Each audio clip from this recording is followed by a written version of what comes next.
देखिए, विगत कई सालों से बिहार में शराबबंदी है, लेकिन शराबबंदी कितनी सफल है, ये तो कहना मुश्किल है। आप भी जानते हैं कि आपके आस-पास जब आप चाहें, शराब आसानी से उपलब्ध हो सकती है। हाँ, ये अलग बात है कि जो सरकार के रेट हैं, उससे 2 गुने, 4 गुने दाम पे ये मिल जाते हैं और आसानी से मिल जाते हैं। ये आम बातें हैं और ये किसी से छिपी हुई नहीं है। वहीं दूसरी तरफ लगातार जहरीली शराब से लोगों का मरना बहुत बड़ा सवाल है। अभी हाल ही में गोपालगंज में जो घटना घटी है, उस घटना के बाद तुरंत एक मामला और सामने आ गया है जो छपरा का बताया जा रहा है। यह छपरा में भी कई लोग कुछ जहरीली चीजें पीने से बीमार हैं। ऐसा मैं इसलिए कह रहा हूँ कि सरकार में ये मानने को तैयार ही नहीं है कि वो जो चीजें से बीमार हुए हैं या जिससे उनकी तबीयत खराब हुई है वो जहरीली चीजें हैं।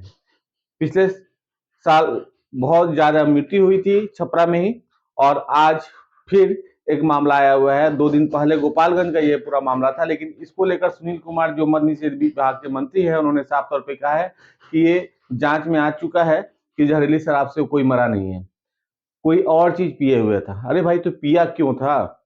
समझने वाली बात है। कोई जहर पी के तो नशा नहीं करेगा, कोई शराब के रूप में ही किसी चीज को पीता होगा। ये एक बहुत बड़ा सवाल है और इसको लेकर लोगों को मूर्ख फंसाया जा रहा है।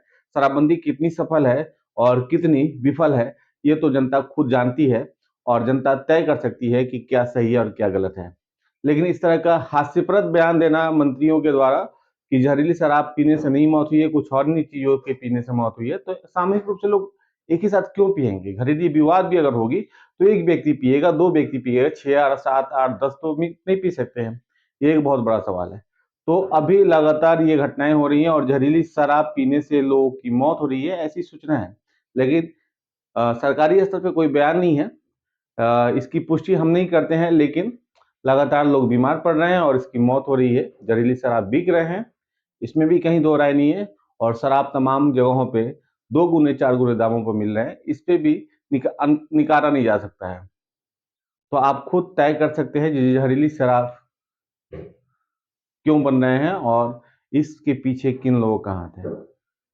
विपक्ष के लोग जो है वो सवाल खड़े कर रहे हैं। जीतन राम मांझी कह रहे हैं कि जहरीली शराब से मौत हुई है, उससे अच्छा गोली मरवा दे सरकार। कैसे देखते हैं इन तमाम बातों? देखिए, जहाँ तक गोपालगंज में घटना का जिक्र किया जा रहा है, इसके संदर्भ में वहाँ पर पुलिस अधीक्षक ने और जिलाधिकारी महोदय ने दोनों लोगों ने प्रेस कॉन्फ्रेंस भी किया है, प्रेस विज्ञप्ति भी दी है और हमने उन लोगों से बातें भी की हैं और उन्होंने कहा भी है कि इसमें जहरीली शराब से मौत नहीं हुई है। लेकिन फिर भी हमने कहा कि मैं घटना की गहराई से जांच कर लें। उन्होंने जांच किया है और इस तरह की बात नहीं है।